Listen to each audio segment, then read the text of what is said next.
جولة بتيجي بتثبت قد ايه احنا جامدين، وان احنا اجمد قناة فانتزي في اليوتيوب. اقعد بقى اقول بقى مغرور، يا عم يا عم انا مغرور يا عم، يا عم انا مغرور.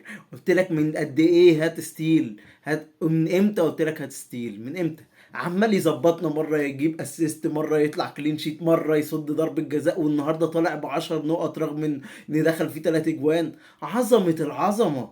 قلت لك كام مره على المينكس؟ من امتى قلت لك مينكس؟ كل مره يا يطلع كلين وبونص، يا يطلع كلين واسيست وبونص، يا يطلع كلين وجون وبونص. ده انا مدلعكم النهارده دلع. يعني الجوله دي بص كده مينكس كده صباح الفل 15 ستيل 10. قلت لك بقى على روبرتسون اللي ما فيش اي حد بيبص له من ساعه ما قلت لك عليه. الجوله اللي فاتت عمل اسيست، الجوله دي عمل اسيست، والجوله دي هو داخل في البونص وهياخد اكتر من ارنولد. مدلعكم على الاخر. اظبطوني كده لايكات كتير كتير كتير كتير كده. عايزكم ايه؟ تدعسوا كده، تدعسوا اللايك كده بمتين. وعايزكم كده يعني الفيديو يهنج من كتر اللايكات. لو عايزيني كده اكمل معاكم، ويلا بينا نكمل نتكلم عن صياح الجولة. وبصراحة مش هصيح جامد عشان انا برضو يعني اتدلعت حلو الجولة دي، طلعت 300 الف مركز تقريبا، فالحمد لله يعني اهو بدأنا نرجع للقمة تاني. اظبطوا لي اللايكات، السبسكرايب، شير لاصحابكم، واستنوا حلقة النصايح بكرة ان شاء الله. نتكلم بقى في حاجات كتير قوي بقى، وفي الخواص بقى، وفي كل حاجة، عشان الجولة على طول هتبدأ يوم السبت فمفيش وقت. الجولة بدأت بماتش وولفرهامبتون وكريستال بالاس، وانا اظن قلت لك ان كريستال بالاس هتدق على دماغهم. قلت لك هو كان 3 ماتشات كده وحلاوة روح ورجعوا يناموا تاني. وولفرهامبتون جابوا جوان، بس اجوان كانت اي بتنجان. قلت لك الفريقين اصلا ما تجيبش منهم تاني، عشان خلاص هما الاتنين شبه ده ضمنوا خلاص ان هما يقعدوا في الدوري. ففكك من الماتش ده. ندخل على ليدز وليستر، المالت اللي هما اتنين قاعدين بيصارعوا على الهبوط، وبرده ماتش ملوش اي 30 لازمه بماديسون العره اللي عمل اسيست. يعني بجد انا قلت لكم بص الرباعي دول ما تبصش عليه، ما تبصش عليه اساسا لحد اخر الموسم. ندخل بقى على ماتش الجمال والدلال، استون فيلا وفولهام. فولهام انا قلت لك ايه بقى؟ قلت لك ايه؟ ما بص على حلقه النصايح، قلت لك فرقه فولهام فرقه كويسه جدا. وعلى فكره الماتش الاولاني كسبوا استون فيلا 3-0، بس انا كنت الماتش ده واثق ان استون فيلا تقدر تكسب سكور، وبالفعل كان ممكن يحصل.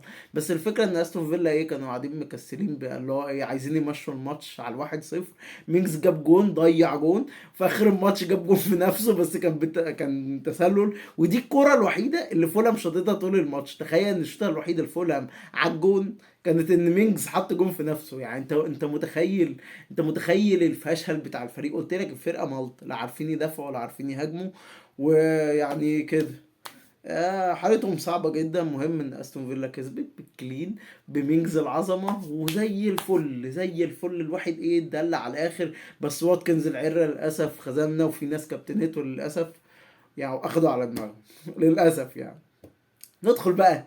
بصراحة عايز ابدأ بماتش القمة، السيتي وارسنال. ساكا عرة، مارتينيلي عرة.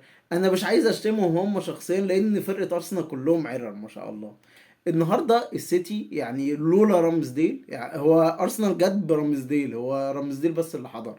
دخل فيه 4 اجوان، وانت تفتكر ان رامزديل بقى كان وحش. والناس بقى عارف، في ناس ما بتتفرجش على الماتشات هيقول لك يا رامزديل يا فاشل، يا مش عارف ايه. رامزديل تقريبا صادت 6 كور منهم سوبر هاتريك من هالاند. هالاند الماتش ده كان يجيب 5 6 جوان مستريح. قلت لك ايه؟ قلت لك كده في بدايه الحلقه كده اللي فاتت، قلت لك هالاند كده كابتنه كده، واوعى تفكر، اوعى تفكر اللحظه. عشان انا عارف في ناس كتير حبوا يتحنيكوا بقى ويقولوا لا هالاند مش هيعمل حاجه، هالاند بالونه. ده النهارده من اكتر الماتشات اللي هالاند اثبت فيها ان هو مش اللي هو بيقف يعني وخلاص وخلاص. معظم الفرص اللي كانت بتجيله كان بينزل نص الملعب وبيشوط من بعيد، وكان بيعمل اللي ما يعمل النهارده في الماتش. الماتش ده لو كان ماشي طبيعي كان هالاند كان يجيب له 5 6 جوان في الماتش ده. هالاند اكتفى باسيستين وجون. اول ما فك شعره راح جاب الجون على طول. جريليش متخاذل في الناحية التانية، كلهم كانوا ميتين. بس انا بجد بجد حزين من اللي عمله دي بروين. مش عشان الانفجارة او ان هو ينزلني في الترتيب، لا انا كنت حزين لان انا ده كان اول واحد انا كنت هنصح بيه للجولة الجديدة، وكنت هقول لكم ده احسن من صلاح. بس ان عارف الناس هتقعد تمسك لي الطبله ايه يلا محروق يلا اوبا اوبا ويمسكوا الطبله. فانا ماليش في التطبيل، انا ليا في ان انا اختار لك اللاعب اللي هيجيب لك نقاط. والحمد لله بنجح في ده كل مره، وكل مره بظبط كلامي. لو حصل بقى فين وفين لما كلامي بيطلع غلط محروق محروق. انا بنتصر من اول الموسم، بنتصر على كل اللي قاعدين مستنيين لي ان انا اغلط في نصيحة. فانا دي بروين كده كده لازم تجيبه معاك الجولة الجاية، كده كده. يعني لا، ما يعني ما فيهاش تفكير خالص ان انت ما تجيبش دي بروين، لازم يتجاب. دي بروين كان طبعا النجم الاول. هالاند دلعنا برضو يعني برضو، بس تمام. ندخل بقى على ليفربول وويست هام. ليفربول وويست هام اول ما يبتدي الماتش ليفربول تلبس، معروفه ان ليفربول لازم تلبس. جاكبو جاب جون، اسيست ارنولد. وبعد كده ماتيب جاب جون. كوناتي كان غايب للاصابه، ودي مشكله كوناتي، وانا دايما كنت بقول لك دي مشكله كوناتي، على طول بيتصاب وحاجه تقرف. بس كده كده مش هتفرق لانهم كده كده ما بيطلعوش كلين شيت. واسيست روبرتسون العظمه اللي انا جبته، وكانت تبديله حلوه رغم ان هم مش عارفين يطلعوا كلين شيت. بس بيدلعني اسيستات كل ماتش، اسيست انا جايبه من جولتين كل ماتش اسيست. عظمه. انا مش عايز يا عم اكتر من كده، انت مدلعني على الاخر. بس بقى ايه، نيجي بقى لصلاح. اهو صلاح 13 مليون. نيجي بقى لصلاح وجوتا الاثنين دول بالذات. صلاح ب 13 مليون، انت بتقعد تستنى منه 5 6 7 8 9 10 جولات، يروح يجي في جولة جايب جونين، تقول لي ده شوف صلاح وهو في اقل مستوياته ومش عارف بيعمل ايه. صلاح في يعني، بص على نقطه. تمام انا عارف ان هو تاني واحد بعد مارتينيلي. بص بقى على نقطه، بص على نقطه جايبها في كام ماتش.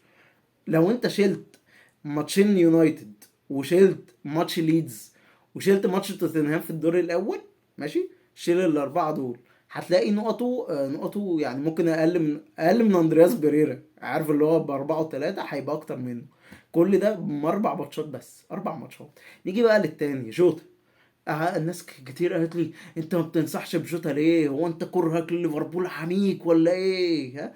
قلت لك ايه في الحلقه اللي فاتت؟ قلت لك هو كلوب بيبقى عنده تعب نفسي مع لعيبه ليفربول، دايما بيخرج جوتا، دايما يخرج جاكبو. بس صلاح ما بيتبدلش، وهو بالفعل حصل. جاكبو جاب جون اتبدل، دخل نونيز بداله. جوتا النهارده يا دوبك اتأخر الجون، خرجه في الدقيقة 58 ولا 59. وانا قلت لك ان جوتا هيتبدل، وهيتبدل بدري، ولو كان جاب جون برضو كان هيتبدل، بس ممكن كان يأخره كده 10 دقايق ولا حاجة. لكن صلاح ما بيتبدلش، عشان كده قلت لك هو بس انا كنت بنصحك بيه لمجرد ان هو لاعب ضامن يلعب، مش عشان انا عارف ان او متأكد ان هو هيعمل حاجة. فانا قلت لك صلاح ما يستاهلش انك تسلب عليه جامد الجولة دي. انا قلت لك اهو، بديك نصيحة اخوية. تشيلسي كالعادة، تشيلسي يا جدعان بجد لامبرد والله العظيم، يعني بتاع كفتة. لا يعني بجد والله العظيم يصعب عليا اي حد يبقى عنده مدربه ده لامبرد. بجد حاجة صعبة والله العظيم، حاجة توجع البطن. ده بيلعب بخمسة دفاع، بيلعب بأربعة وسط، مفهومش لا صانع ألعاب ولا جناح، ومهاجم قدام مش مهاجم اللي هو ستيرلينج.